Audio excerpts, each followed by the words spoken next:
à Arusha, les Burundais s'étaient entendus que finalement, la question qui opposait les Burundais, et essentiellement entre les Bahutu et les Batutsi, était une question d'ordre politique. Et que cette question avait des ramifications en termes justement d'exclusion, de génocide ou d'élimination physique. C'était la conclusion qui a été tirée. Et que la solution devait être plutôt comment chercher à cohabiter ensemble pour éviter de continuer à s'entretuer. La cohabitation signifie essentiellement le partage du pouvoir. Je sais que le CNDD-FDD ne soutenait pas cette question, mais en arguant que les Batutsi étaient 15%, les Bahutu 85% et que le partage n'était pas équitable.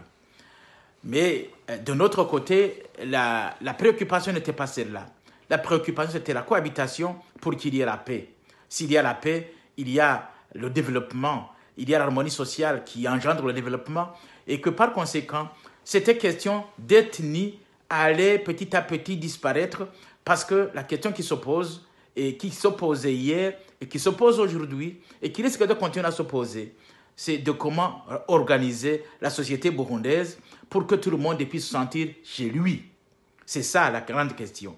Et pour qu'il n'y ait pas de dirigeants Bahutu, de dirigeants Batutsi qui veulent favoriser les Batutsi, qui veulent favoriser les Bahutu, qui veulent des militaires Batutsi, des militaires Bahutu parce que voulant se protéger au pouvoir.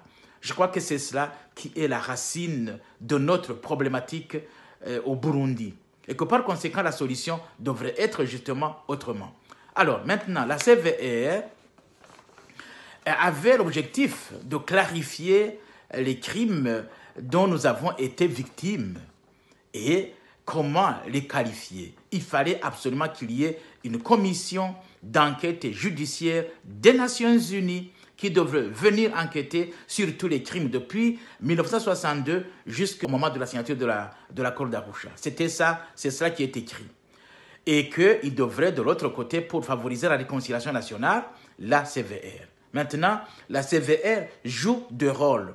Le rôle de l'enquête judiciaire et qualifier les crimes, alors que ce n'est pas ça la conception originaire, parce qu'aucun pays, aucune institution ne peut qualifier le génocide. Ce sont les Nations Unies qui qualifient le génocide. Voilà ce qui est écrit. Et voilà ce que dit la loi que nous avons signée comme peuple burundais. Voilà. Donc maintenant, la question qu'il faut soulever, c'est comment justement clarifier tout ça.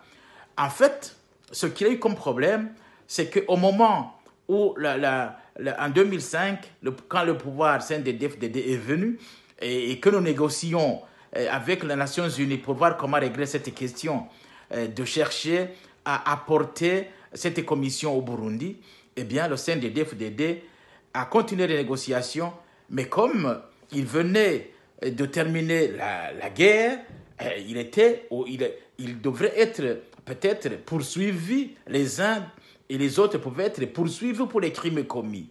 Et c'est pour cette raison qu'ils ont cherché à se protéger. Alors, en se protégeant, comment l'ont-ils fait? En fait, en négociant avec les Nations Unies, ils ont abouti à un système où il fallait un tribunal spécial et avec un procureur qui devrait être libre, jour de sa liberté totale, alors que du côté du CNDD-FDD, il voulait un procureur qui devait dépendre du pouvoir. Et voilà où se trouve la pomme de discorde entre le CNDD-FDD et les Nations Unies. Et dans l'entretemps, les Nations Unies ont jeté l'éponge